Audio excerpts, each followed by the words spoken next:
Welcome to the Men of Iron podcast, equipping men for growth in your faith, family, friends, fitness, and finances. Check out menofiron.org to learn more about how you can get involved in or support the vision of changing a culture one man at a time. Thanks for listening. Here's your host, Chad Zook. The Men of Iron podcast is made possible because of sponsors like Backgate Prayers. Did you know that there are a multitude of biblical truths you can claim over your children's lives in prayer? Backgate Prayers research God's promises in Scripture to curate and write a set of prayers to claim over your children's lives as they grow. They'll even personalize those prayers with names and a photo. Each set of prayer cards sits in a handmade wooden block and is personalized with names and a favorite picture of the ones you are praying for. Guys, listen up. Mother's Day is coming, and if you're looking for a meaningful Mother's Day gift for your wife or for your mom, you want to definitely check out Backgate Prayers at backgateprayers.com. You can use the code MENOFIRON for a 10% discount. Last day to order to guarantee delivery by Mother's Day is April 30th. Welcome to the Men of Iron podcast, equipping men for growth in the 5 F's: faith, family, fitness, finances, and what's the last one? Friendships. This is who we are, and this is what we are about. Welcome to the show. My name is Chad Zook. I am the host of the Men of Iron podcast, and today we have the treat of having the Presidente with us. So, Garret, welcome to the show. Hey, Chad. Thanks, man. Happy to be on here. Pumped to be on here. Me too. Finally get to set this up. This has been in the works, obviously, for a couple of months. We ramped all this up and been putting out podcasts. You guys have heard my voice, but now you get to hear my voice more in real time and in current times. And we're going to talk about something that is super important. We're going to drill down into one of the 5 F's and then also one of the pillars of the work that I have done in the past with New Kind of Man. And just so you know what we're talking about, men, we're going to talk about fitness. And before you tune out, we're going to give you some practical things here. Even if you're not at a optimal or even a current level of good fitness, we're going to help you get some traction and to help motivate you to get there. So, Garret, let's tee this thing up and let's talk about what you do as far as your physical fitness. Do you have a routine? Is it like Doritos? If so, what kind? I mean, what is your fitness routine right now? Yeah, it's I feel like my fitness routine is ever changing. Obviously with, 6-year-old, 4-year-old, 1-year-old, there's only certain runner, basically. Yeah, exactly right. I've found that I have to work out in the morning. And so if I don't do it early, it more than likely is not going to get done. And so this is kind of with the help of some accountability through an executive coach of mine. And right now my schedule is Monday, Wednesday, Friday. I'm up at 5:15, and I get on my bike. I have a trainer down in my basement and got a goal to ride, a certain amount of miles this year. And so I get on my Zwift app and I ride virtually. So usually my morning rides are somewhere between 15 and 20 miles, depends on what I've got going on that morning. But then I also have another goal to do 25,000 push-ups this year. And so I usually end my ride with some push-ups. And then Tuesdays and Thursdays, kind of flex days. Usually I'll use those days to go for a run in the morning and just be outside a little bit. So nice. Yeah, I've been tracking you on Strava. I see what you're up to up there in PA. Yeah, we got it going on. You do. I like it. Yeah, I've seen the whole, the fact that you ride. And is that something you've always done, or is that something that you've just fairly recently adopted? Cycling? No, I would say I've never grew up as a cyclist. It was something I kind of picked up back in 2012, 2013. I did a half Ironman. And so obviously you have to learn how to ride a bike to do that. And you have to learn how to ride a bike for very long distances. So that's kind of when I picked up my love for it. And now it's just a nice thing to be able to kind of do the virtual rides down in my basement. I don't have to leave the house and I don't have to ride in the dark, that early in the morning. I can get it done and get moving. So yeah, that's super cool. Yeah. And with cycling, it's one of those disciplines that does take more time. I mean, it just does. And if you're out on the road, Then you have to think about your schedule. And of course you're in PA, so the weather always wouldn't allow you to be outside. I'm sure you'd rather be outside, but you just can't do that because of weather and time. So going down to the basement, that seems like a pretty sweet thing for you to do. Now, were you athletic growing up, or is this just something that, what drove you to fitness? Yeah, so I played a lot of sports growing up as a kid, but I kind of settled in on wrestling being I would say a major focus of my life for a majority of my life. And I did pick up golf later on as well in life at 15, but wrestling was kind of the one that really gave me the disciplines to have fitness be a major component of my life moving forward. And I think it still continues to the roots of amateur wrestling, or there's still a component of that kind of is in my blood and in my bones a little bit. So, yeah, I see your occasional post on IG about wrestling, and you and I haven't had 1 second of conversation about wrestling in the past, just so the listener knows we haven't. But, that's one of those things. I didn't grow up wrestling. I couldn't get past a singlet, man. I just could not do it. High school, I was way too image conscious. And truthfully, I was probably looking for an excuse not to do all the work that is required to be a wrestler. But here's one thing I did do with my son. I totally encouraged him to be a wrestler. I disregarded all the reasons why I didn't want to be a wrestler.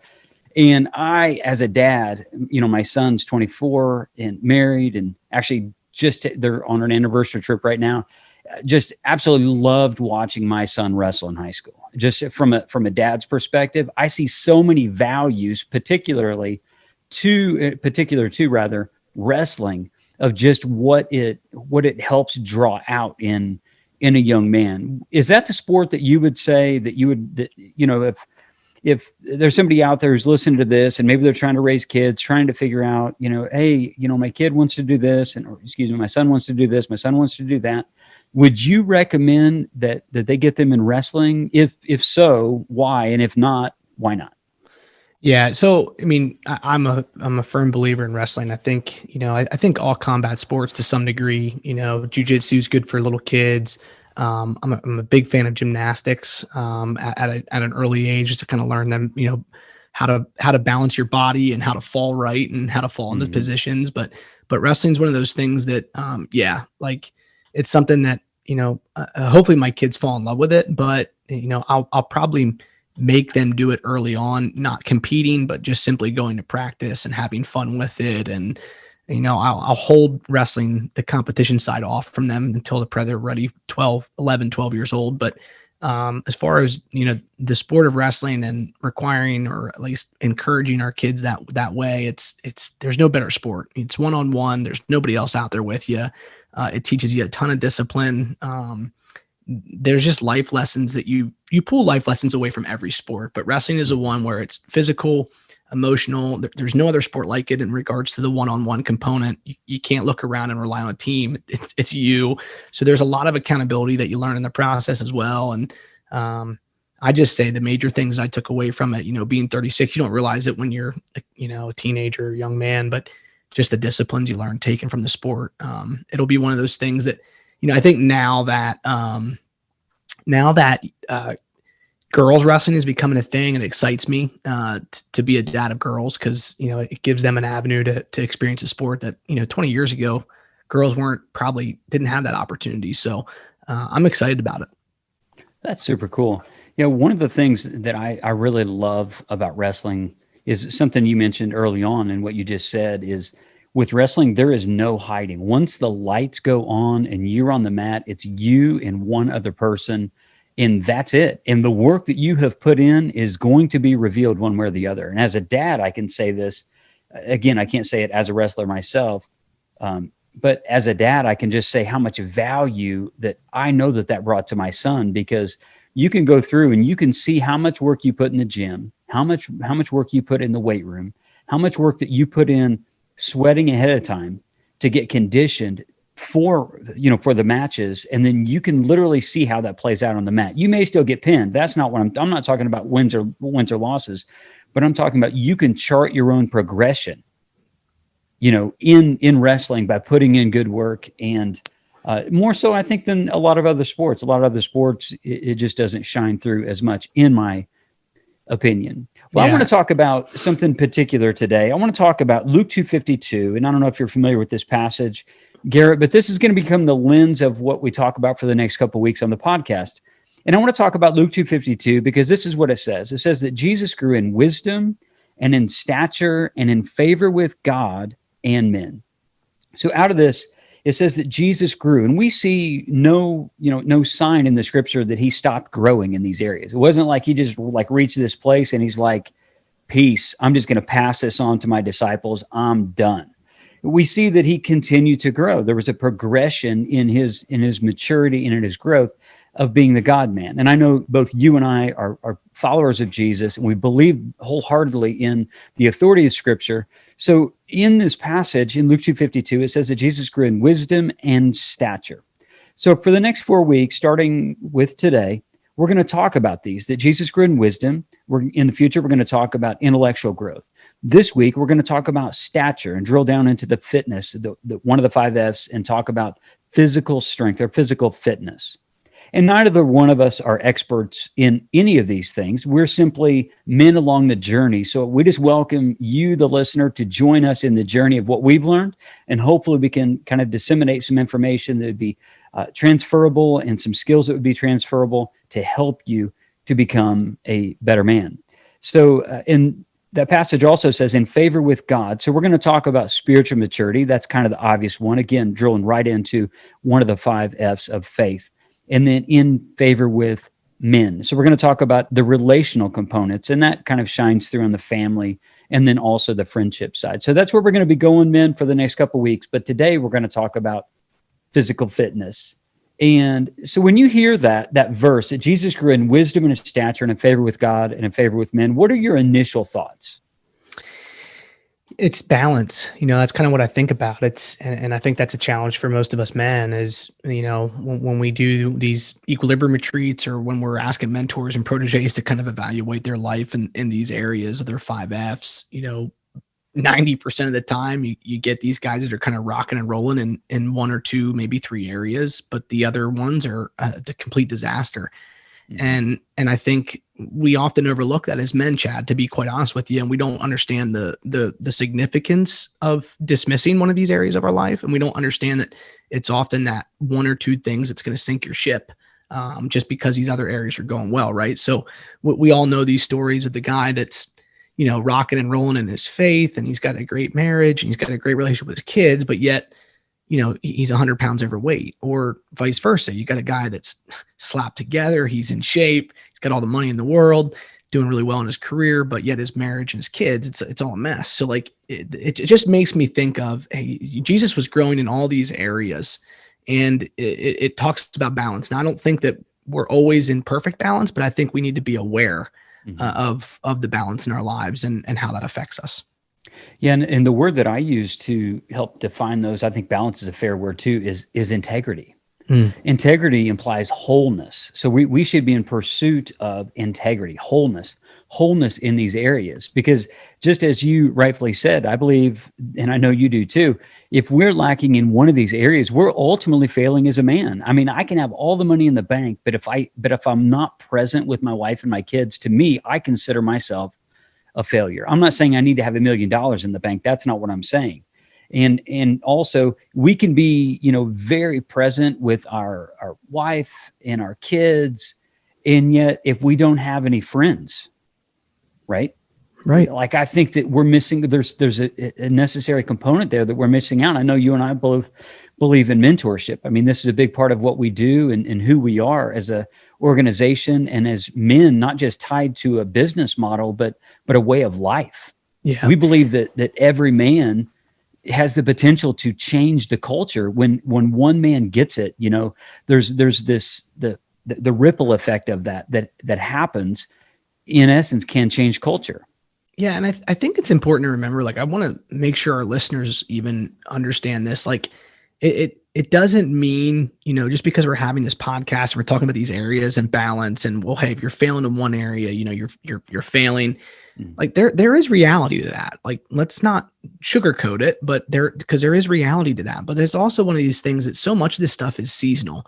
And I think that the most important thing is to be aware, right? So like right now I'm in a season of life where I'm probably not dedicating everything that I could be dedicating to the fitness side of things because of the season of life that I'm in, right? The early mornings, the late nights, right now. And some of that is impacted by Men of Iron. Some of that is impacted because I've got young kids. Some of that is impacted because I'm trying to like figure out marriage along the way, right? Like these are all seasonal things. Well, 10 years from now, 15 years from now, this area of my life is going to look much different, right? I'm going to be able to dedicate a lot more time and intentionality to this, or maybe a more structured routine. So I think that's the thing is, if you feel like you're falling off the horse in one of these areas, it's not too late. You can get back on the horse and ride. You just got to make it realistic for that particular season of life that you're in. And so I think that's the perspective we lose sometimes a little bit as men, is we want to hit a home run in all 5 of these areas. And it's not reality. The bottom line is we just got to get on base. And so that might look different for you than it does for me. Yeah, and it definitely will. I'm glad you said that, because I certainly don't want to. I know you don't either. We don't want to have men feel like, oh my goodness, I'm missing out in this area, so now there's no way that I can catch up. Right. We're not saying that at all, and it does change. Even in you saying that, Garrett, it reminded me of this. I mean, my daughter is a senior; she graduates in about a month. And of course, my son's out of the house. She's going to be going to college. We're talking about being empty nesters now, which is crazy weird for us. Crazy weird. Because in our minds, we're still like chasing knee knocker kids like you are. Like in our minds, that's where we are. But the reality is my schedule has opened up immensely compared to when my kids were younger. And so one of the things we talked about, actually in the podcast, the last episode, guys, you need to go back and listen to that. The last podcast that was here, when I talked to Cam Hall, he gave some great tips on how dads can be active with their kids and not be separate from our kids. Because I think that's a common thing too. It's like, well, I either have to choose my fitness or my kids, where there's ways that you can kind of like bring those two things together. No matter what phase of life, whether you're 60, 50, 40, 30, 20, wherever you are in your phase of life, I think all of us could benefit from this little acrostic. Actually, the acrostic originally, as far as I'm concerned, it originated with Dallas Willard, and it's this acrostic VIM. And because you guys, you may not have any reference as to who Dallas Willard is. He was a scholar. He was also a preacher for a time, but he was a scholar at USC, and he was a philosopher. So his doctoral work, much of it was in the realm of philosophy. Brilliant man. And his specialty, as far as I'm concerned, was spiritual formation. So he talked about this way of seeing spiritual formation, but I think it's a way for us to see much of what we do in life.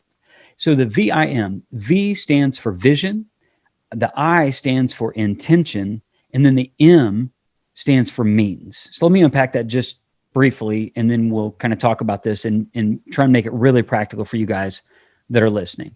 The vision is, what is it that you want to accomplish? So thinking about this through the lens of physical fitness, what is it that you want to accomplish? Be realistic. Like Garrett said, be realistic in your phase of life, because it isn't just, oh, now I need to be, if we become imbalanced or if we lack integrity, we're going to tip the scale in one way or the other, and it's not going to be beneficial. So be realistic, but create a vision. What is the vision that I would like to see for myself with physical goals? Maybe it has to do with some weight loss. Maybe it has to do with some gains in the gym. Maybe it's that you want to become a runner. Maybe it's that you want to trim your 5K time. Maybe you want to run a half marathon. Maybe you want to just go for a bike ride with your kids. It doesn't really matter what it is. You can determine what that is. What is the vision that you would want for your life? And what is it particularly that you think God would want for your life for you to pursue some physical fitness goals? What would you say in regards to that, Garrett? Yeah, so I think this is just a really practical example. And it's not to like toot my own horn or to like boast about myself, but I think we have to keep it simple, right? When we're asking that question, it's like, what is it that I want to accomplish? It's like, listen, don't set yourself up for failure. Set yourself up for success here. That's first and foremost, to understand that, you've got to understand the season of life that you're in. So again, I go back to my own example. Listen, I have a goal to ride 2,500 miles this year. To an extreme cyclist, that's probably a joke and they're going to laugh at that, right? But that's my reality right now. That's about 50 miles a week. So that's 3 mornings riding, let's just say 20 miles a morning, 60 miles. Like I'm probably going to hit the goal as long as I stay. So I know that it's very smart. Like I know the specifics of that, what I have to do to accomplish that goal. Same thing with my 25,000 push-ups, 75 push-ups a day. There was a vision there though, first to say, listen, the vision has to be reality. But it should stretch me a little bit as well. And so those are just two things I think that we have to understand who we are. Obviously, if you haven't worked out in a while, don't make it a goal to run a marathon this year, right? But instead, hey, back off of that. What's realistic? What can I do? Well, don't forget about nutrition in this either. Like nutrition falls under the fitness component as well. So I just think you've got to think about it kind of holistically when it comes to the fitness side. You've got rest, you've got your diet, you've got the physical piece. What is it that's realistic for you, but that will also stretch you? Where do you want to be? What is it that you want to accomplish? This is all vision component things. Yeah, for sure. I think about that as far as the vision and what you're talking about.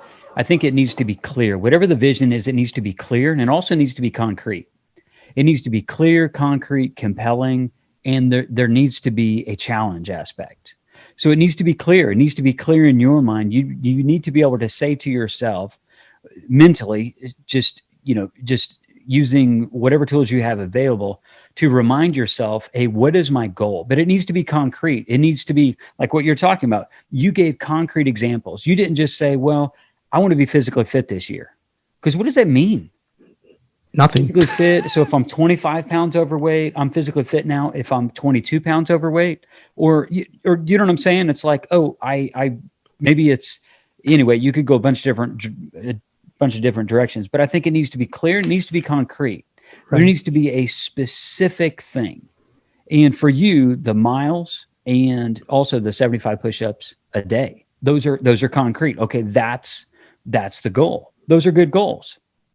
Yeah. I think, and this is also an opportunity when it comes to the vision component, I think to think outside just the fitness, even though that's the one that we're talking about today, you mentioned it earlier, is like, how do you, there's also power in kind of combining these things, right? So I think in guys that are in this season of life where you've got young ones and it's hard to be, kind of separate the whole career, finances, family thing. Like it feels like it's all kind of encompassing, right? Well, we call them 5F combos or 2F or 3F combos, whatever you want to call it. I'm sure there's same thing with the pillars, right? It's this idea that, okay, well, hey, I want to spend more time with my wife this year, but I want to also work out. Well, maybe she wants to work out. So run a half marathon together, right? Like now your training's together.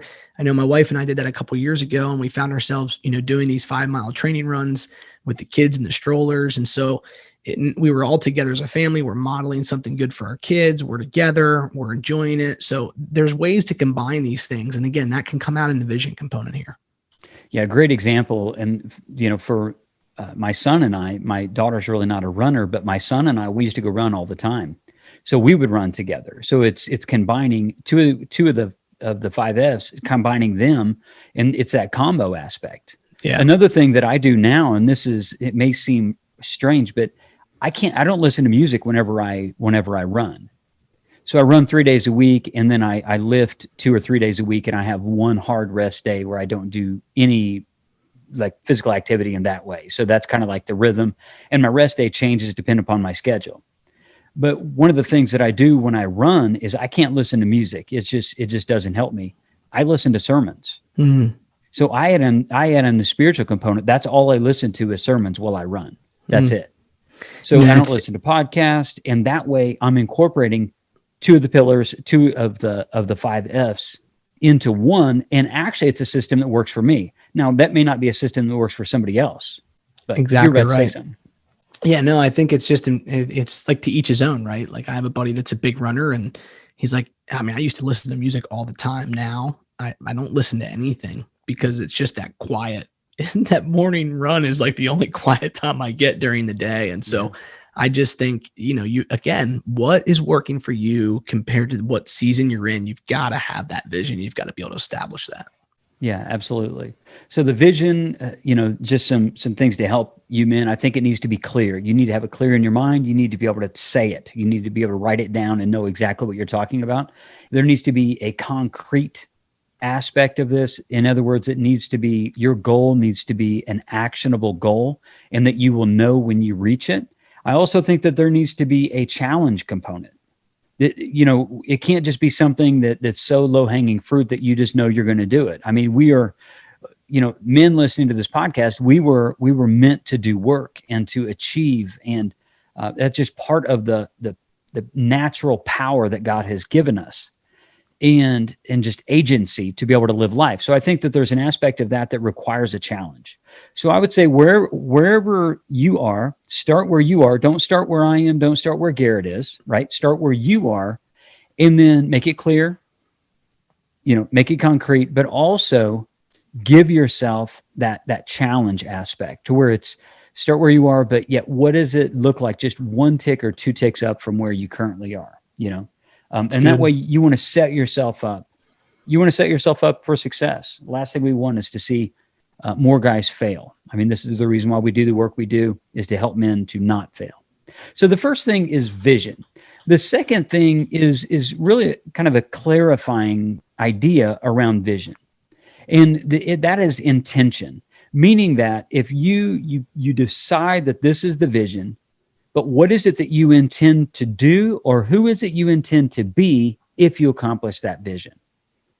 And this helps us, I think, to stay out of a lot of the trenches that we maybe would fall into as men, because we may say, yeah, I want to get abs because, to me, this is a shallow reason. This would be a shallow intention, shallow why, if you're using the terminology of Simon Sinek.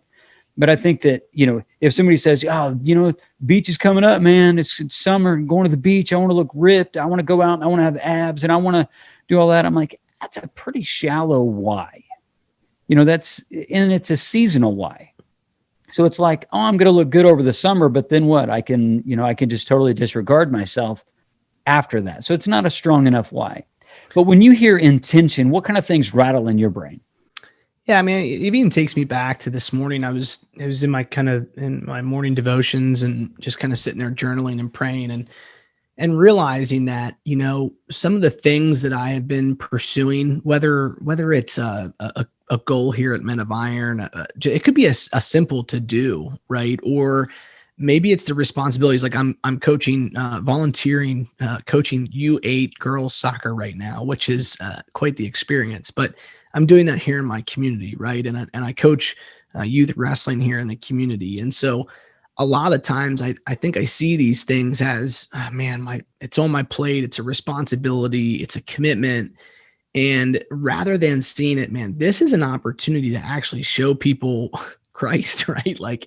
And so I think when it comes to this intention piece, it's, hey, how are you viewing this commitment? How are you viewing this to do? What is your perspective on this particular goal or this particular objective or this particular project at work?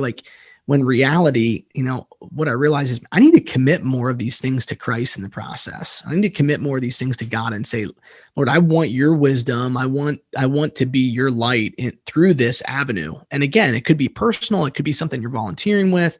It could be a simple task of fathering your kids.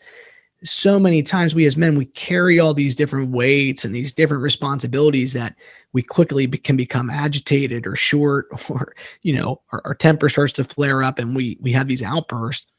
But I just wonder if that would occur less and less. If we're looking at this as the opportunity to really say, well, this is how I'm going to imitate Christ. I'm going to use my U8 coaching experience to imitate Christ. I'm going to use my Men of Iron platform to imitate Christ. I'm going to use my marriage. I'm going to use my fatherhood opportunities to imitate Christ. I think it's all about intention, right? And so how do I get closer to Christ through this particular experience or through this particular to do? That's what really kind of stirs my heart as I'm kind of thinking through this a little bit. Well said. Yeah, it stirs my heart as well. And to look at that through the lens of Luke 2:52, and Jesus grew in wisdom and stature and in favor with God and in favor with man. If we simply sit there, and the goal, as you wisely said, is to imitate Christ.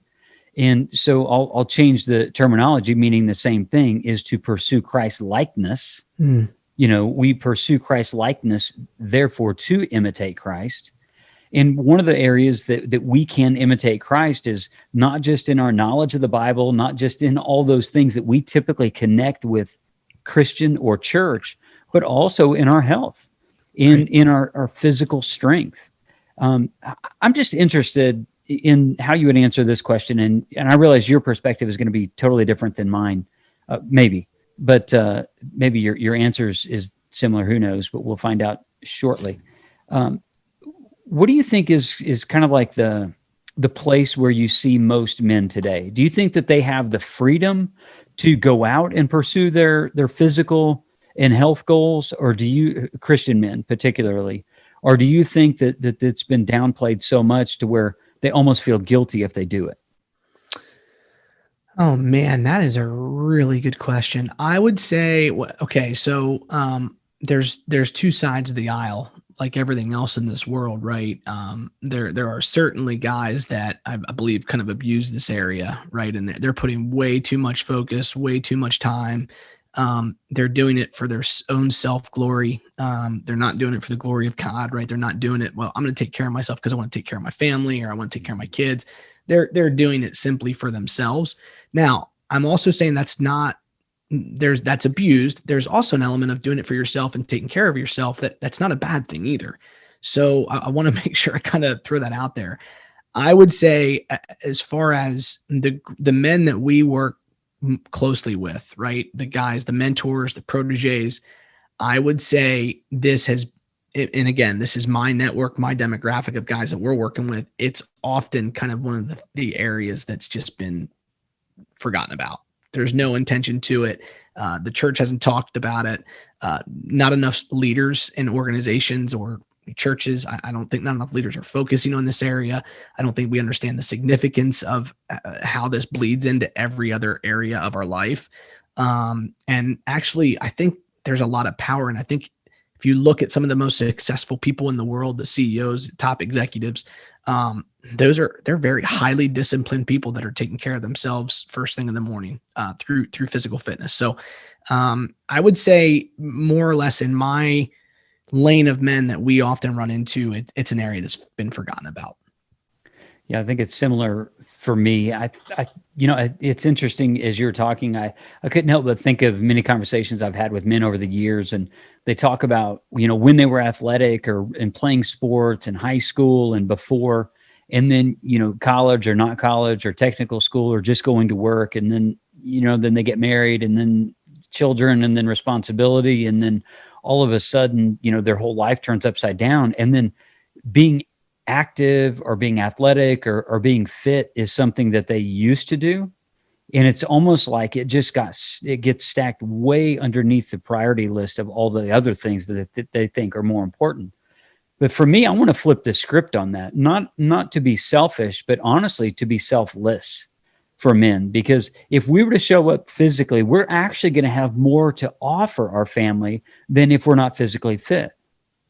I mean, all of us know this. We even know this, anecdotally, anytime that you're sick. And I'm not talking about some self-induced sickness or you get the flu. How active and how present are you within the home? Right? We don't have to be rocket science to know that we're not. If we have a choice, we're not. We're pretty much shut down, at least while those symptoms are so severe. So for us, we know this anecdotally, and yet if we are healthy, now flipping the script, if we're healthy and we're trying to pursue healthy goals, of course we're going to be more active. Of course we're going to be more present. Of course we're going to have more bandwidth, even emotional bandwidth, to be able to go out and engage with our wife in the times that are difficult. At the end of a workday, when I'm not on, I can be difficult and distant when I get home. I just can. Mm-hmm. But when I have worked out in the morning and I've put in a hard work day, what typically would have been hard, I just have more on offer when I get home because I started my day right, because I'm engaged more. I've had a faith component that's woke up there. I've had a fitness component, and now I'm present. And I think that ultimately this is the path. Again, my opinion, I think this is the path to greatness, because I think for a man to become great is for him to pursue a pathway of service to God and others. Yeah. Yeah, I think a lot of guys, again, I hear this excuse like, I hate working out. And like, okay, well, nobody really, I mean, there's some degree of enjoyment, when I'm in it, but when I'm like climbing, on the bike, Yeah. climbing a 2,500-foot mountain, it's like, that's not fun, but the bottom line is, I think you look at the end result and it's, okay, I feel better. And so you've got to find that kind of that limit. Because if you're killing yourself every day, no, you're not going to enjoy that. But don't do it for yourself. I think this is the intention piece, right? It's, listen, I work out, okay, yeah, because it makes me feel good and I feel better throughout the day and I feel more alert and I feel more present at home in the evenings. Just like all those things you just said, Chad, like 100%. I think anybody that probably does work out regularly would say the same thing. But it's also like, I want to be the 55, 60-year-old dad that is able to be down the ground and wrestling with my grandkids. Like, I want to be able to do those things. And, I have a mentor of mine as a board member, and, he kind of looks at it like, well, how can we care for the ones that we love and the ones that love us? Right. And I want to be able to be there and walk my daughter down the aisle. Like, I want to be that dad, and I want to be the dad that's out there at her wedding dancing without having to not move for 3 or 4 days. So like, there's all these things that I don't think we look beyond current day. But when current day stacks up to the next day and it stacks up to the next day, before we know it, there's been 2-3 years go by and we've never stepped foot in a gym. And it's not that it's too late, but I can tell you, when you're in a routine and when you're doing those things and you completely let yourself go, it's hard to get back to where you once were. And so I just think we have to really, really focus in on, hey, if you really don't enjoy working out, okay, then be realistic. Get back to the vision component for what's going to work for you. But now it comes this intention piece, which is look beyond yourself, look beyond your own desires and your own comfort and all that good things, and start thinking about the people in your life that you love and who you want to be for them. Because oftentimes it's the physical piece that often is tying back to that. Mm-hmm. Yeah, absolutely. I was reminded of a book that I'm about halfway through, and the book's called Willpower. I think it's Dr. Kelly McGonigal, I believe, is the author. And one of the really cool things about willpower, and like you were talking about, hey, nobody wakes up every single day and says, I just can't wait to go crush that 2,500 mile climb on a bike. But yet there are that there's some days that you do go into it. There are some days that you feel, I'm sure that you feel more alive, more alert, more energetic, like you're ready to engage. And that really speaks of willpower. One of the things that she talks about in her book is she says, she gives all sorts of helpful ways and like little mechanistic ways of gaining more willpower. And one of those ways of gaining more willpower is by actually exerting willpower. Even if it's limited. It's okay, I'm just not feeling it today. Well, do something. The gym I go to, there's so many times that, and I'm a regular there. I see, a lot of the same guys, but one really cool thing is, just a common thread with a lot of these guys. And these are guys, I tell you as a listener, I'm telling you this because we're just normal guys. That's all we are. We're normal guys. So, and I work out with normal guys, but I'll be working out next to a guy and I'll say, man, how are you today? He's like, I made it in here. That's what he says. And what is he telling me? He's like, I didn't feel like coming in, but yet I came in. And then, and the guy, he goes through a workout. And usually at the end of that workout, the guy would say, man, I had a really good workout today. I'm glad I came in. Why? Because willpower grew willpower. Yeah. And help him get through it. So we've talked about vision. We've talked about intentions, who it is that we want to become, or what is it that we want to do? Who will we be if we get what we want or we think we want? Let's talk about means. This is a pretty simple thing in our day and age, really, as to reaching whether it's nutrition goals or fitness goals. So talk to us about means. Yeah, I mean, you think about discovering, I know we had some notes kind of for this portion even before we jumped on here to go live, but, discovering, reflecting, identifying the thoughts, the feelings, the habits, social interactions, right? These other things that prevent us from becoming like Jesus. And so, again, you look at this, you kind of look at maybe where you're struggling, maybe these failings, but then you got to kind of look at, okay, what do I got to do to get beyond this, right? What are the barriers? What are the hurdles that are in front of me that I need to kind of get through what am I willing to do? Right. So you look at somebody that might be, let's just use addiction as an example, right? Well, first off, like, do you even want to really give this up? That's the first question you gotta, and what are the means in which you're going that is going to get you there? Like, right. And so, I often look at it as, it really comes down to this idea of, okay, if I've got a vision, all right, and I have pure intention behind this thing, and I know that it's to glorify God and the other people in my life, there's that last component, and it's, hey, what are the means in which I've got to get there? I hope that makes sense. I feel like I'm maybe stumbling on my words a little bit, but it makes sense. There's certain things, and again, it comes down to the specifics of what you're going to accomplish, right? Well, hey, you got to think through these details, right? And so it's not that we want to overcomplicate it. We want to keep it as simple as possible, right? Keep it simple, stupid. So like, this is where I think a lot of guys can get hung up, though. Yeah, I agree. When it comes to means, guys can, they can get hung up on it, but I want to make it really simple. The means, as far as physical fitness, there was once upon a time, there was just these, as men, we only had two places where we actually thought that we could actually become physically fit. And just talking about exercise now, it is outside for a walk or run, or going to the gym. And, if COVID has given us anything, it is the value of a home gym. It's the value of home equipment, even if it's not a gym, but just equipment, or the value of being creative. You can have a 35-pound kettlebell and you can get an awesome workout with one piece of equipment. Truthfully, you don't even need a piece of equipment to get a good workout. You just don't. And for us, because of all the things and the means that are available to us.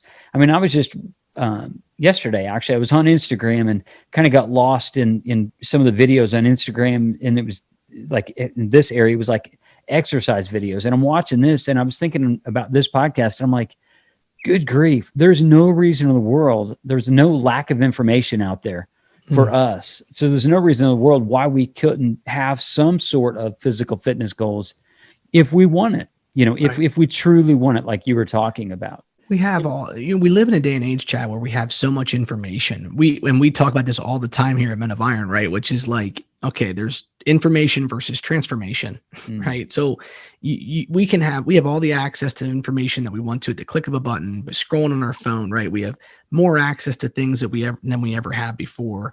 We've got more opportunities than we've ever had before. None of that equals transformation, though. Now, we can use those things and we can use our relationship with Christ to experience transformation, right? But true transformation from a spiritual perspective, we know only comes by having a relationship with Christ. But when it comes to experiencing transformation in these other areas, it's more than just the information. You've got to be willing to say, okay, what's working and what's not. And sometimes, I think, and so here's a really good example when it comes to means. Okay, my wife right now has a goal to get down to her pre-baby weight. 3 kids. She wants to get down to her pre-baby weight. She's been busting her butt for the last year and a couple of months to get the remaining 10 to 15 pounds off, right? Well, she realized that especially when COVID hit, I mean, we have to do something here at home. Like, we're not going to the gym anymore. But it's also really hard to get 3 kids out the door, into the van, get them into the gym, get them into the daycare. Well, by the time you've done that, you've already taken an hour of your day, right? Yeah. And so I just said, hey, this isn't worth it. Like, let's get you an online membership to Les Mills. You have video content for days. Let's find you a routine that's going to work for you.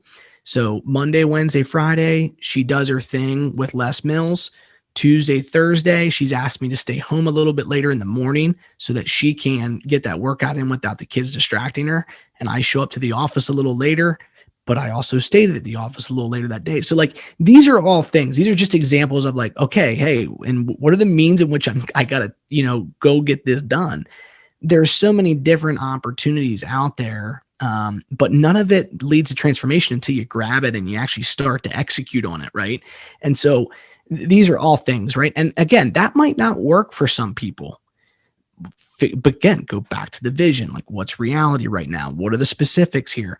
But we have to understand that just because you have this thing in your hand, or you have this opportunity in front of you, or just because you have an idea, does not lead to transformation. It's not until you, okay, spiritual transformation, Christ the center, Christ the foundation, Christ in my heart, Christ in my mind.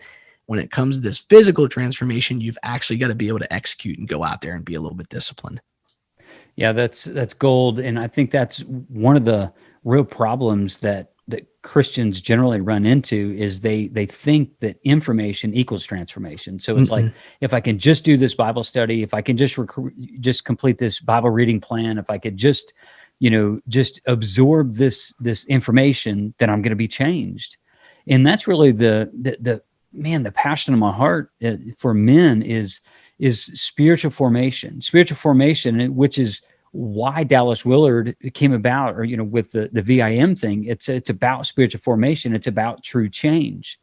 And so it's changing from the inside out. I mean, even what he says is this. He says spiritual formation and Christ likeness in all of it is all of this to human existence. It is the path by which we can truly, as Paul told the Ephesians, be empowered in the Lord and in the energy of his might, and become mighty in his energy through his Spirit entering the inward person.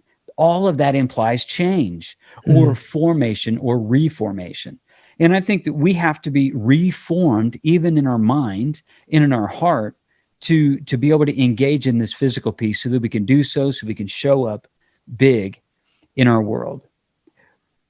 Well, Garret, we have had a great conversation. I know the men have gotten a ton out of this. And we're going to talk more about this topic of VIM over the weeks to come as we talk about intellectual growth, spiritual growth, and then we talk about the relational growth. And I'm sure we're going to talk about some aspects of marriage and then also friendships, and probably drill into some mentorships and really what that looks like and how discipleship rolls into all of that. So is there anything that you would like to say in closing before I wrap it up? Yeah, I just think, using this conversation today, obviously let it be self-motivating, allow the Lord to use it to kind of spark ideas in you, or convictions even, allow the Holy Spirit to do that. But I think use this to say, man, how do I use this information to go better my mentorship that's out there, right? How do I charge my protege with something, or how do I even charge my mentor? Or how do I bring this up to my mentor? Like, use this stuff to your advantage out there, guys, when it comes to, leading other men, whether it be through mentorship, small groups, or whatever it might be. Absolutely. And that's what we're trying to do. We're equipping men for growth. We're not trying to equip men for stagnant living, but for growth, for us to grow, in particular in this podcast. Hopefully you men, if you're not on a journey to be more fit and to be more healthy, and of course, we didn't even really talk about the nutritional side of this. There's so much that we could talk about in that regard. We'll have to do that in the future, but we just talked about the exercise component. But gentlemen, I hope that you have gotten a lot out of this podcast. It has been a pleasure to be able to bring it to you and to finally to be able to sync up and have this conversation. Garret, I have enjoyed it. And until next week, man. This Men of Iron podcast is brought to you by Men of Iron. If you're interested in getting involved in or supporting the vision of changing a culture one man at a time, or you simply want to know more about our Strong 27 mentorship experience, Equilibrium retreats, Anchored Man video series, or Men of Iron Plus, go to menofiron.org.